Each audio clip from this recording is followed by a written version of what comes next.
السلام علیکم لسنرز، امید ہے آپ سب خیریت سے ہوں گے۔ میں آپ کے لیے لے کر آئی ہوں عمیرہ احمد کا ناول عکس۔ چلیے سنتے ہیں۔ آج کی زندگی تیز رفتار ہے۔ اس کے تجربے بڑی تیزی سے کرداروں کے رخ سے متعارف کرتے ہیں اور اس تیز رفتار زندگی میں چونکا دینے والے موڑ بھی ہوتے ہیں اور پر اسراریت بھی، کہیں کرداروں کے حوالے سے تو کبھی ماحول کے حوالے سے۔ عمیرہ احمد کی اس ناول میں نہ صرف آپ تیز ترین سنسنی خیز اور چونکا دینے والے موڑ دیکھیں گے بلکہ ان کی ماہرانہ چابک دستی کے ساتھ ان کے کرداروں کی تیداری کے بھی قائل ہو جائیں گے۔ یوں بھی اپنا عکس اور سایہ ہر شخص کے ساتھ رہتا ہے، مگر ان کی کہانیاں جدا جدا ہوتی ہیں۔ کہیں ایسا تو نہیں ہماری یہ مایہ ناز مصنفہ کوئی ایسا ناسور دکھانا چاہتی ہیں جس کا آپریشن بھی ضروری ہو؟ کہاں کے عکس، کیسے عکس اور کیا ان کی قیمت ہے؟ میری شیشہ گریہ سب تماشا چل رہا ہے۔ یہ سب کردار اصلی ہیں اور ان کا ماجرا بھی جو باقی ہے، مگر یہ سب تماشا چل رہا ہے۔ وہ کھلے داخلی دروازے سے اندر جانے کے بجائے وہیں برآمدے میں ہی رک گئی تھی۔ داخلی دروازے کے دائیں طرف یہ ایک چیول اسٹینڈنگ فلور مرر تھا جس نے اس کی توجہ اپنی طرف مبذول کرائی تھی۔ اوک ٹری سے بنا ہوا لیکن آبنوسی رنگت کا وکٹورین اسٹائل ایک بہت پرانا مرر چیول جس کے ساتھ دونوں اطراف حق تھے، اچھی پالش نہ ہونے کے باوجود بے حد اچھی حالت میں تھا۔ فرنیچر میں تھوڑی سی دلچسپی اور پہچان رکھنے والا بھی ایک نظر میں ہی لکڑی کی عمدگی اور اس پر بنے ہوئے ڈیزائن کی نفاست کو جانچ لیتا۔ وہ ایک اینٹیک پیس تھا اور کم از کم شہر بانو کی نظر سے چوک نہیں سکتا تھا۔ وہ کچھ تجسس اور دلچسپی کے عالم میں فریم کے پاس آئی تھی۔ اپنی انگلیوں کی پوروں سے اس نے لکڑی پر بنے ہوئے ڈیزائن کے نشیب و فراز کو جیسے محسوس کرنے کی کوشش کی تھی۔ اس کی پوریں گرد آلود ہو گئی تھیں۔ فریم کو یقیناً باقاعدگی سے صرف سرسری انداز میں جھاڑا جاتا تھا۔ اول شکل کا آئینہ شفاف نہیں رہا تھا، اس میں ہلکے ہلکے نشان نظر آ رہے تھے۔ یقیناً دوسری طرف موجود کروم اب اپنی مدت پوری کرنے کے بعد فنا پذیر تھا، لیکن اپنے وجود پر زمانے کی تغیر و تبدیل کے تمام نشانات رکھنے کے باوجود مرر چیول کسی بھی آرٹ لور کو سحر زدہ کر سکتا تھا، جیسے اس وقت وہ ہو رہی تھی۔ اس نے مرر چیول میں اپنے عکس کو دیکھا۔ غیر محسوس طور پر سر پر ٹکائے گلاسز کو ٹھیک کرتے ہوئے اس نے ماتھے پر آئے ہوئے اپنے کچھ بالوں کو دوبارہ سن گلاسز کی مدد سے قابو کرنے کی کوشش کی تھی اور مرر کے سامنے سے ذرا ہٹتے ہی اس نے آئینے میں اپنے عقب میں ابھی تک ڈرائیو وے میں کھڑے اپنے عملے کے افراد سے باتیں کرتے شیردل کو دیکھا تھا۔ وہ رہائش گاہ کے سامنے موجود لان کے حوالے سے ہاتھ کے اشارے سے اپنے پی اے سے کچھ کہہ رہا تھا۔ شہر بانو کے برعکس اس کے گلاسز کی آنکھوں پر تھے۔ سیاہ ٹراؤزر کے اوپر سفید شرٹ اور سیاہ جیکٹ پہنے وہ کیجول ڈریس میں ہونے کے باوجود بے حد نارمل حلیے میں لگ رہا تھا۔ 6 فٹ سے نکلتے قد کے ساتھ اپنے تیکھے نقوش اور کثرتی جسم کے ساتھ وہ اب بھی ہمیشہ کی طرح پکچر پرفیکٹ لگ رہا تھا۔ ڈرائیو وے کے آرچ میں سامنے لان کے داخلی راستے میں کھڑے اس کے چہرے پر دھوپ پڑ رہی تھی۔ شہر بانو کے چہرے پر مسکراہٹ رنگ گئی۔ اب ایک عجیب سی استحقاق نے اسے سرشار کیا تھا۔ آئینے میں نظر آنے والا قابل رشک مرد اس کا تھا یا شاید وہ اس کی تھی؟ نہیں، وہ دونوں ایک دوسرے کے تھے، ایک دوسرے کے لیے تھے۔ وہ عکس جو کسی بھی عورت کی نظر کو بھٹکانے کا باعث بن سکتا تھا صرف اس کا تھا، شہر بانو کا شیردل۔ اسے یاد نہیں وہ زندگی میں کتنی بار اسے دیکھ کر فریز ہوئی تھی، کتنی بار اس پر فدا ہوئی تھی، کتنی بار اسے اپنے آپ پر رشک آیا تھا کہ شیردل کا نام اس کے نام کا حصہ تھا۔ آئینے میں نظر آنے والا مرد اس کے وجود کو اتنے سالوں سے اسی طرح اپنی انگلیوں کے گرد لپیٹے ہوئے تھا۔ شیردل بالآخر مرکزی لان اور وہاں موجود فلیگ پول کے بارے میں ہدایت سے فارغ ہو گیا تھا۔ اس کے ساتھ کھڑی 3 سالہ مثال نے اس کی انگلی دوبارہ پکڑ لی تھی۔ شیردل نے ذرا سا جھک کر بڑی سہولت کے ساتھ مثال کو اٹھا لیا، پھر اپنے عملے کے افراد کے ساتھ برآمدی کی طرف بڑھتے ہوئے اس نے اس مرر شیول کے سامنے کھڑی شہر بانو کو دیکھا۔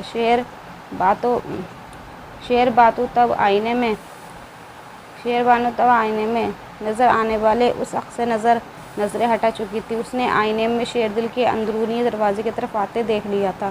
ذرا سا پلٹ کر وہ شیردل کے انتظار میں رکی۔ ایک لمحے کے لیے دونوں کی نظریں ملیں۔ شیردل اسے دیکھ کر مسکرایا تھا۔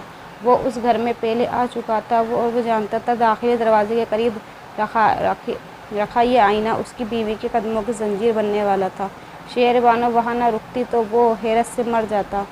وہ اپنی بیوی کے پسند ناپسند سے کسی سائیکٹ کی طرح واقف تھا، اس حد تک کہ وہ اس گھر میں موجود ان تمام چیزوں کی لسٹ بنا کر دے سکتا تھا جن کے سامنے شہر بانو آج جھکنے والی تھی، اور قیام لمبا ہوتا یا چھوٹا وہ یہ بھی جتا سکتا تھا۔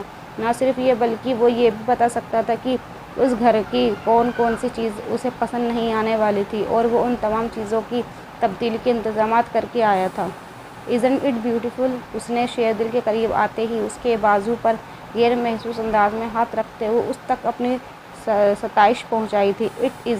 شیردل نے تائید کی۔ اس نے بھی اپنے سن گلاسز سر پر ٹکا لیے۔ وہ دونوں اب اس اسٹینڈنگ مرر کے بالکل سامنے ایک دوسرے کے برابر کھڑے تھے۔ مثال کو گود میں لیے وہ ایک خوش و خرم خاندان کا عکس تھا۔ اول مرر میں ان کا عکس گلے میں پہنے جانے والے کسی لاکٹ میں لگی تصویر کی طرح دکھ رہا تھا۔ مثال نے شیردل کی گود سے اترنے کے لیے جدوجہد کی۔ شیردل نے اسے جھک کر نیچے اتار دیا۔ وہ ہاتھ میں پکڑے ٹیڈی بیئر کے ساتھ داخلی دروازے سے اندر بھاگ گئی تھی۔ "بہت پرانا لگتا ہے." شہر بانو اب اس مرر پر تبصرہ کر رہی تھی۔ 150 سال پرانا تو یہ گھر ہے اور یہاں موجود بہت سا فرنیچر انگریزوں کے زمانے کا ہی ہے۔ 150 سال پرانا تو یہ گھر ہے اور یہاں موجود بہت سا فرنیچر انگریزوں کے زمانے کا ہی۔ استعمال سے زیادہ ڈیکوریشن اور مینٹیننس بجٹ خراب کرنے کے لیے سنبھال کر رکھا ہوا ہے تب سے شاید۔ شیردل اب اندر چلا گیا تھا۔ شہر بانو بھی اندر داخل ہو گئی۔ داخلی دروازے کو ان کے لیے کھول کر پکڑے ہوئے ملازم نے جیسے سکون کی سانس لی تھی۔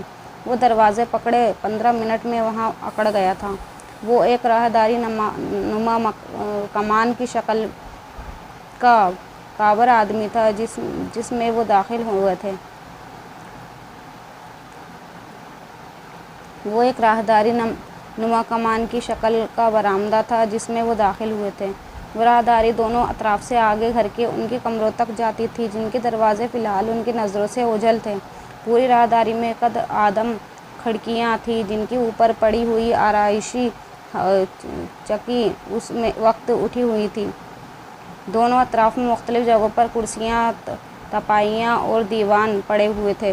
وہ راہداری اس آپٹیکل انگلش آرکیٹیکچر کی ایک شاندار مثال تھی جو انگریزوں نے برصغیر میں یہاں کے موسمی حالات کو مدنظر رکھتے ہوئے استعمال کیا تھا۔ اس راہداری کی قد آدم کھڑکیوں سے برصغیر کی مون سون اور یورپ کی سن باد دونوں سے لطف اندوز ہوا جا سکتا تھا۔ دیواروں پر اب اکثر جگہوں پر سیلیں نظر آ رہی تھیں۔ باہر کھڑکیوں اور دیواروں پر چڑھی بیلیں اس کی بنیادی وجہ تھی شاید۔ شہر بانو نے وہاں کھڑے ایک ہی نظر میں اس پوری راہداری کا جائزہ لیا تھا۔ شیردل اب داخلی دروازے کے بالکل سامنے اندر ہال میں کھلنے والے دروازے کی طرف جا رہا تھا جس کے دونوں پٹ پہلے ہی کھلے ہوئے تھے اور اس میں دور مثال مٹر گشت کرتی نظر آ رہی تھی۔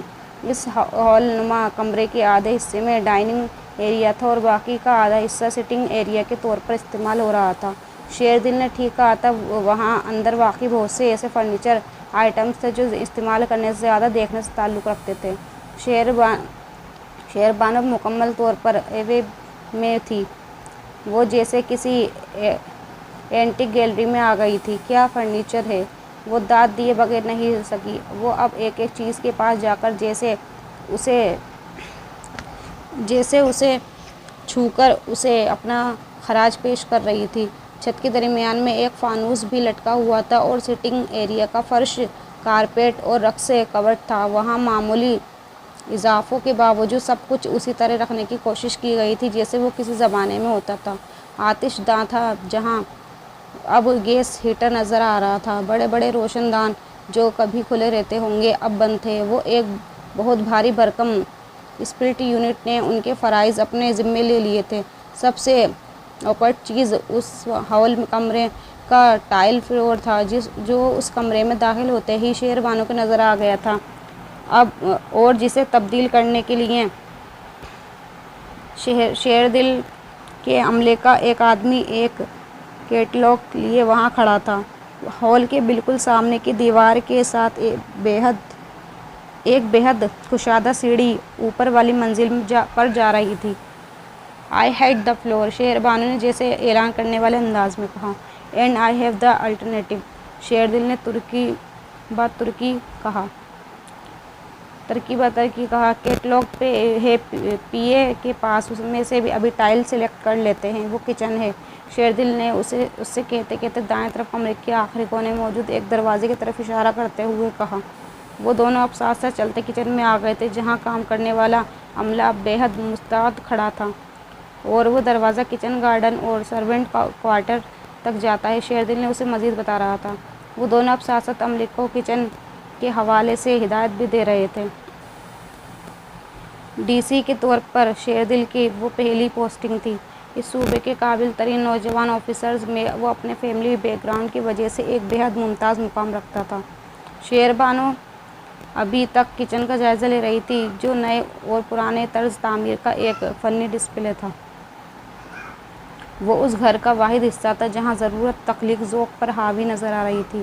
بڑے بے ڈھنگے انداز میں کچن اور پینٹری میں کیبنٹس اور ریکس کا اضافہ کیا گیا تھا، اور مناسب صفائی نہ ہونے کی وجہ سے ان کیبنٹس اور ریکس کے ساتھ دیواروں اور فرش کا حلیہ بھی خراب تھا۔ بڑے بڑے روشن دان وہاں بھی تھے، اور کھانا پکانے والی جگہ پر ایک بے حد شاندار چمنی تھی، لیکن شیر بانو کو یقین تھا کہ وہ چمنی صفائی نہ ہونے کی وجہ سے مکمل طور پر نہ صحیح لیکن بڑی حد تک بلاکڈ ہوگی۔ مکڑی کے جالوں، گرد و غبار اور شاید پرندوں وغیرہ کے گھونسلوں کی وجہ سے وہ بھی جو کچن کے عقب میں دیواروں پر چڑھی بیلوں اور سبزی کی بہتات کی وجہ سے اگر روشن دانوں اور چمنی تک پہنچ گئے ہوں تو یہ ناممکنات میں سے نہیں تھا۔ اسے یہ اندازہ نہیں تھا کہ چمنی میں چڑیوں کے نہیں چمگادڑوں کے ٹھکانے تھے، جن کا سامنا اسے بعد میں ہونے والا تھا۔ چمنی ہی کے حصے میں چولہا رکھنے کی جگہ سے کچھ اوپر دیوار میں ایک ایگزاسٹ فین لگایا گیا تھا، جس کی باہر والی جالی چکنائی سے اٹی ہوئی تھی اور دھوئیں سے سیاہ تھی۔ نیچے موجود کوکنگ رینج بہت پرانا تو نہیں تھا، لیکن کثرت استعمال اور ناقص صفائی سے وہ بھی اس وقت کم سے کم 100 سال پرانا لگ رہا تھا۔ سنک کے پاس ایک جگہ واٹر فلٹر لگا ہوا تھا، اور وہ اندر اور باہر سے جتنا گندا لگ رہا تھا، اگر کوئی دیکھنے والا فلٹر کا نہیں بلکہ نلکے کا پانی پینے پر اصرار کرتا تو یہ سمجھداری سمجھی جاتی۔ ایسے ہی کچھ حالات پاس موجود سنک کی تھی۔ کچھ کچن میں جو تھوڑی بہت صفائی فی الحال موجود تھی، اس کی وجہ سے یہی تھی کہ وہاں پچھلے کئی دنوں سے کچھ نہیں پک رہا تھا۔ کم از کم اس کے علاوہ شیردل کو اور کوئی وجہ نظر نہیں آئی تھی۔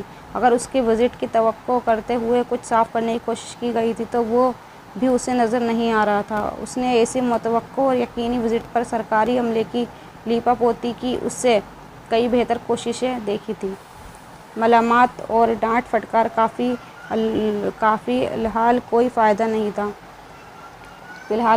نہیں تھا۔ یہ پروگرام بعد میں بھی منعقد کیا جا سکتا تھا۔ فی الحال ضروری تھا کہ کچھ کچن میں جو تبدیلیاں مطلوب تھیں ان کے بارے میں ہدایت دی جاتی۔ سو شیردل وہیں کرتا رہا، اور شیر بانو خاموشی سے کچن کا جائزہ لیتی رہی۔